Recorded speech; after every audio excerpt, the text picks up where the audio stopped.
When you think of visiting Washington, D.C., you probably think of pretty iconic marble buildings and structures like the White House, the U.S. Capitol Building, the Washington Monument, or the Lincoln Memorial. But D.C. is so much more than just the traditional tourist attractions around the National Mall. It is a city filled with many different cultures, free entertainment, and diverse neighborhoods. The city itself is incredibly walkable, and wherever you can't walk to, the metro makes practically everything accessible through its six train lines and numerous bus lines throughout the city and the suburbs of Maryland and Virginia.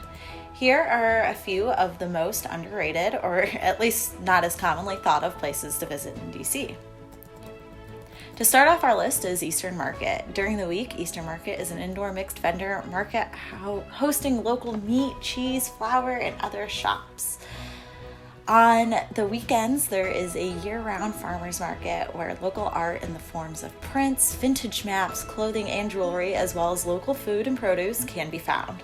The neighborhood surrounding the market is also bustling with local restaurants, coffee shops, and other stores. A fan favorite is Capitol Hill Books. The closest metro station is the Eastern Market Metro on the orange, blue, and silver lines. It is also about a 20-minute walk from the Capitol Building. The next destination on our list is Embassy Row. A major perk of being in the nation's capital is that many foreign dignitaries come to the city on official business.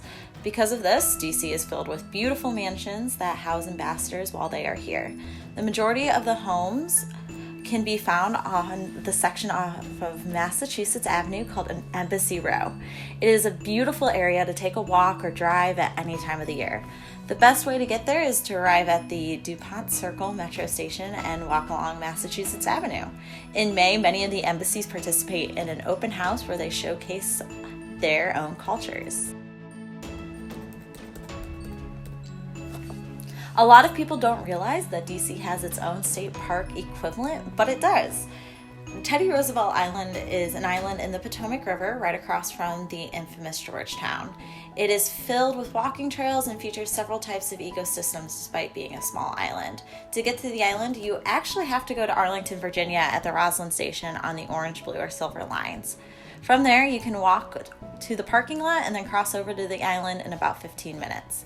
The island also has access points to the Potomac Heritage Hiking Trail and the Mount Vernon Bike Trail. Okay, most of these items are things you would not think to do, but taking a night tour of the monuments really is one of the best things you can do in DC. The beauty and history of these monuments are unmatched and something you cannot see anywhere else. At night, they are significantly less crowded and much more quieter. Because of the presence of the Capitol Police, it is also completely safe. A pro tip, if you can go to the back of the Lincoln Memorial, you can actually see Kennedy's eternal flame in Arlington National Cemetery. There are so many things to do in DC, and this is just a starting off point to do DC like the locals or the transplants.